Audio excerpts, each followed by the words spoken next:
ശയന പ്രദക്ഷിണമൊക്കെ കഴിഞ്ഞിട്ട് ക്ഷീണിച്ചിരിക്കുകയും ശ്രുതി. അപ്പോൾ ചന്ദ്രയോട് ചോദിക്കും, ഇനിയിപ്പോൾ കഴിഞ്ഞില്ല ആൻറ്റി, നമുക്ക് വീട്ടിൽ പോകാൻ ചോദിക്കുമ്പോൾ കഴിഞ്ഞിട്ടൊന്നുമില്ല എന്ന് പറയട്ടോ. അപ്പോൾ വർഷ പറയും, ഇനി ചേച്ചി തല കുത്തിയൊന്ന് നടക്കണം, അതും കൂടെ കഴിഞ്ഞാൽ കഴിഞ്ഞു എന്നൊക്കെ പറയും. അപ്പോൾ ശ്രീകാന്ത് പറയും, വർഷം മിണ്ടാതിരിക്കുക എന്നിങ്ങനെ പറയട്ടോ. എന്നിട്ട് ചന്ദ്ര പറയും, ഇനി അധികം പണിയൊന്നുമില്ല, ഇവിടെ ഒന്ന് പ്രാർത്ഥിച്ചിട്ട് ഒരു ചരട് കെട്ടണം, അത്രേ ഉള്ളൂ എന്ന് പറയട്ടോ.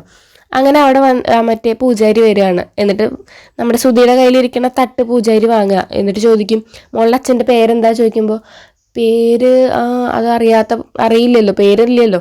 അപ്പം ഇങ്ങനെ ആലോചിച്ച് നിൽക്കും. അപ്പോൾ എല്ലാവരും ചോദിക്കും, നിൻ്റെ അച്ഛൻ്റെ പേര് ഞങ്ങളോടൊന്നും പറഞ്ഞിട്ടില്ലല്ലോ, ഇപ്പോൾ എന്ന് പറയുമ്പോൾ ജയ എന്നിങ്ങനെ പറയട്ടോ. അപ്പം ജയോ, അത് പെണ്ണുങ്ങളുടെ പേരല്ലേ എന്നിങ്ങനെ ചോദിക്കും. അങ്ങനെയല്ല, ജയദേവൻ എന്ന പേര് എന്നിങ്ങനെ പറയട്ടോ.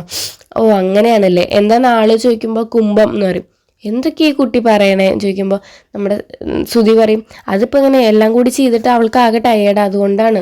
അപ്പോൾ കുംഭത്തിലാണ് പിറന്നത്, നാള് ഭരണി എന്നിങ്ങനെ പറഞ്ഞിട്ട് അയാൾ അത് വാങ്ങിയിട്ട് ഉള്ളിലേക്ക് പോവാണ്. എന്നിട്ട് ചരട് ചന്ദ്രമതിയുടെ കയ്യിൽ കൊടുക്കും കേട്ടോ.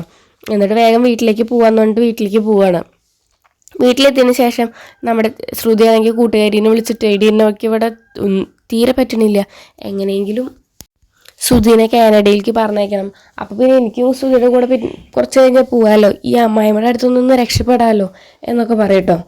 അതിന് ശേഷം പറയും, വർഷം വന്നിട്ട് പറയും, രേവതി ചേച്ചി ഇന്നെന്താ ഇവിടെ ഒന്നും ഉണ്ടാക്കണ്ട, ഞാൻ ഈ ചിക്കൻ ഫ്രൈ ഓർഡർ ചെയ്യാം, എനിക്ക് ചിക്കൻ ഫ്രൈ കഴിക്കാൻ തോന്നുന്നു എന്ന് പറയും.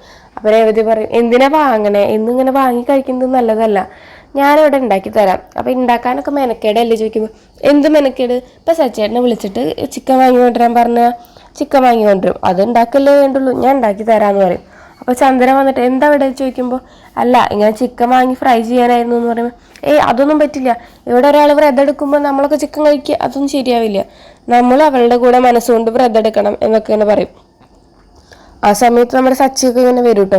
എന്നിട്ട് ചന്ദ്ര പറയും, രേവതി നീ അവൾക്ക് കഴിക്കാൻ പറ്റി എന്തെങ്കിലും ഒന്ന് ഉണ്ടാക്കി കൊടുത്തേന്ന് പറയുമ്പോൾ സച്ചി പറയും, എന്തൊക്കെയാണ് പറയണേ, ശിവ വ്രതത്തിൽ ഒന്നും തെറ്റിക്കാൻ പാടില്ല എന്ന് അറിയില്ലേ, വ്രതം എടുക്കുന്ന ആൾ വേണം ഭക്ഷണം ഉണ്ടാക്കാൻ, അതും ബാക്കിയുള്ളവർക്ക് ഉണ്ടാക്കി കൊടുക്കും വേണം, അതിലൂടെ അന്നദാനം എന്നുള്ളൊരു കോൺസെപ്റ്റാണ്, അതുകൊണ്ട് എന്തൊക്കെയാണ് ഇവിടെ പറയണേ എന്നൊക്കെ തന്നെ ചോദിക്കട്ടോ.